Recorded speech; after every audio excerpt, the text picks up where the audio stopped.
Hi guys, welcome back to Wholesome Living, and this is our trip to Shillong. We suddenly decided to go to Shillong with Wanda, his family, and it was a very spontaneous decision to go there. So we went during peak season without any bookings and without any prior arrangements, and our first destination before we reached Shillong town was Umyam Lake. This is the Umyam Lake. You can see it's a really beautiful place, and we were just enjoying the view here. We were not really allowed to go down to the lake unless you're local. You're not allowed to.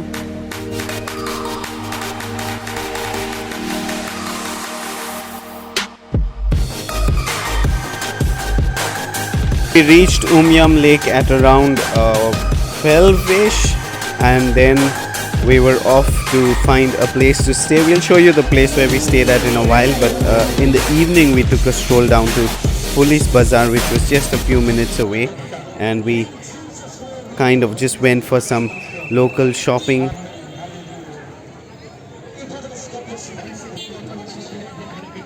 Here's everyone. Here's Yvanda.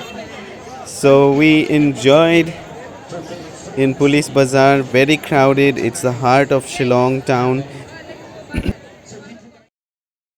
And this is the Brahmo Samaj where we stayed. This is a film from the next morning. This is a 130-year-old structure, so it's a place of historical importance, and they also have a guest house, and we were fortunate to be able to stay in the guest house here. And that's the beautiful garden outside. Our car waiting. We all getting ready to leave for our next destination. Oh, we are going to go to Shillong Peak Viewpoint. That's the ticket counter there. You can see the line back there. People getting in line to get their tickets.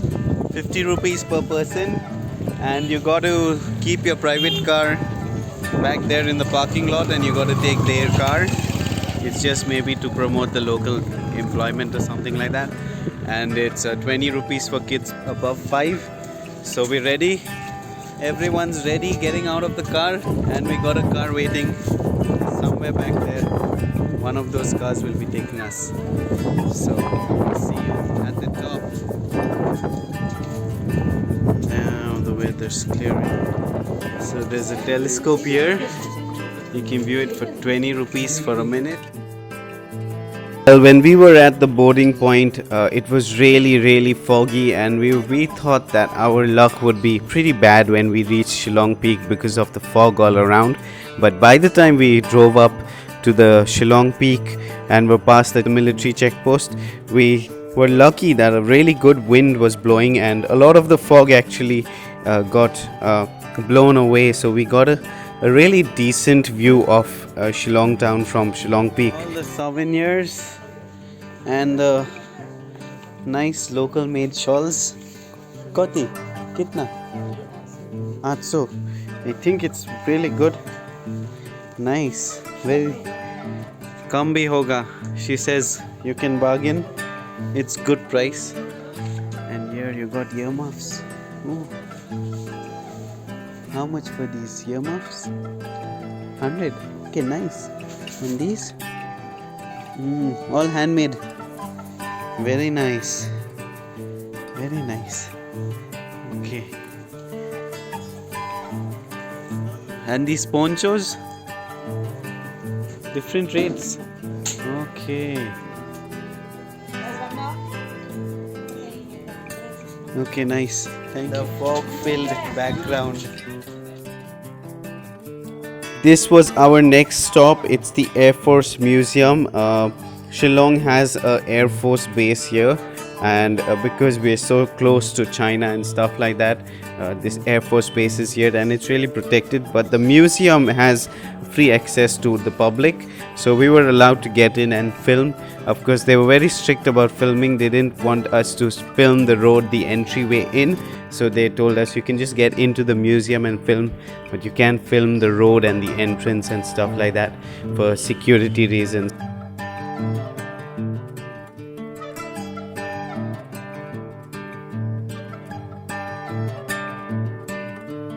This python skin was one of those crazy things that we came across. The python had swallowed a deer, and both the python and the deer skin are on display. That's the traditional Khasi dress and the equipment and so on. And these are some planes, some fighter jet planes that are on display. These are rail jet planes which have been put on display for public. That's the road we're not allowed to film, so we're not going to film that too much. It's crowded. A lot of people. You can see the people. Look at the crowd there, and the crowd back there. So it's very crowded right now.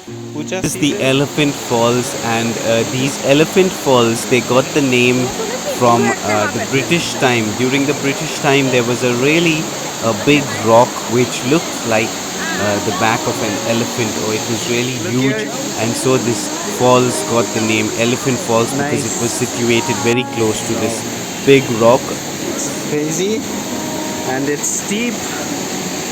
And if you're not ready for this climb, it's better not to indulge yourself. Yeah, you can look at it. That's how it is. That's how it's gonna be. Crazy around. God. Whoa. On our way down.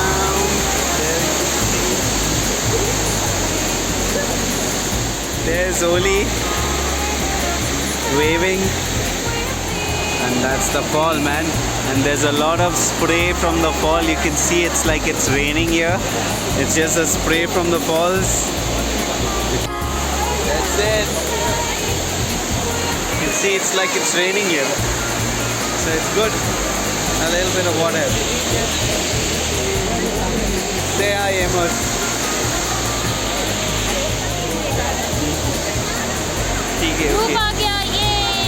It's sunny at last, so here is the time when we get our gogs out. Okay. Yeah. Falls, and you can see. So this is the second waterfall, and the plunge pool. You can go and dip your feet there if you like. And Oli and Amos are coming up, and there's something more out here. You can just take photographs around here, and there's a park up there. So we don't have much time, so we're not going up to the park there, but it would have been great. That is Elephant Falls. All the souvenir shops and the car parking, of course. There you go. Not going to show you exactly what you get there, because you can go there when you come. You can check it out. Okay. Oh, we're just in the parking lot. One of our buddies has gotten lost, so we gotta wait and see if he finds his way. And here, Oli wants some photographs, so I'm going to just stop right there. Okay, our friend has been spotted. There he is, approaching, and the car telling him to go out. Because we were pressed for time, we decided to skip Ward Park and Hyde Park and the other minor waterfalls around Shillong, and we decided to move on straight towards Dauki, the Dauki river, which is famous for its clear waters. Of course, it's monsoon right now, so our expectations are not too high, but we still wanted to visit the place.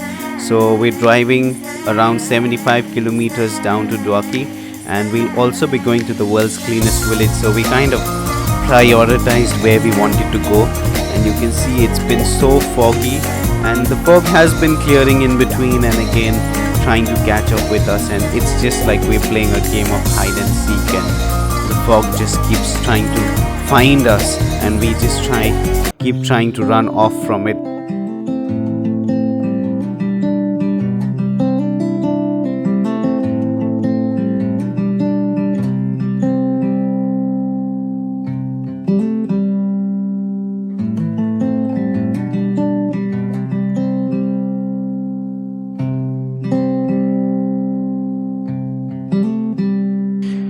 We're almost reaching Dauki. It's around maybe another 20 minutes drive, and we'll be there.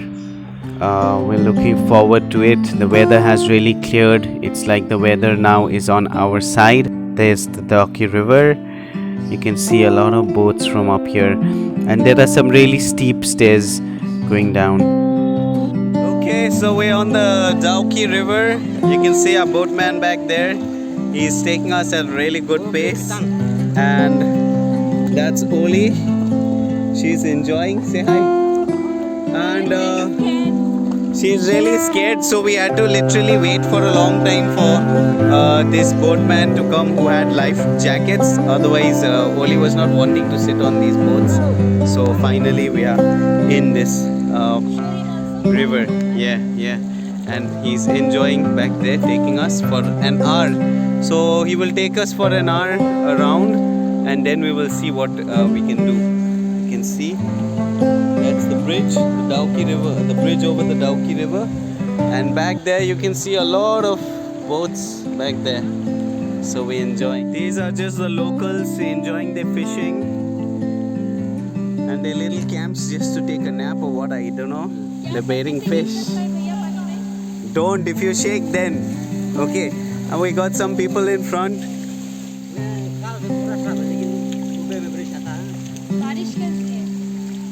Oh, so our boatman tells us that this river is actually very clean, but because of the rain, it's gone a little muddy and murky. But otherwise, it's clear. नहीं तो नीचे तक दिखता है.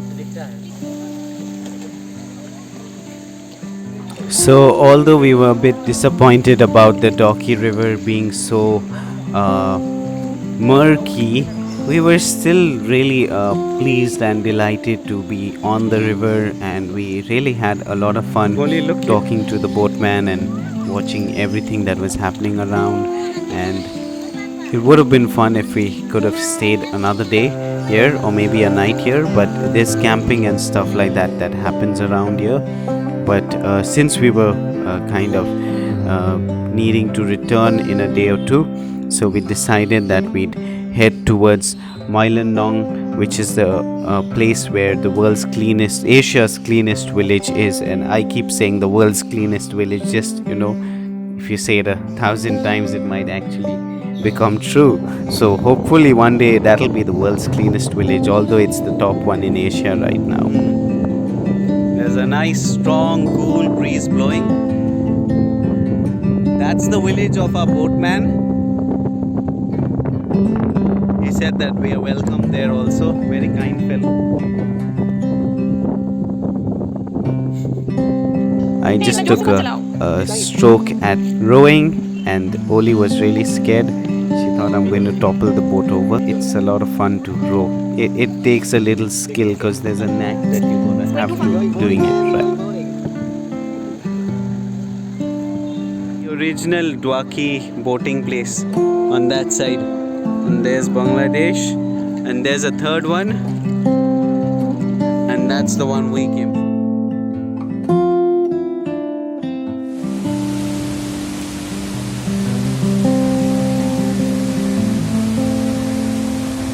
This is one of the waterfalls that we came across on our way to Nong. We just stopped by for a few minutes, observed the waterfall.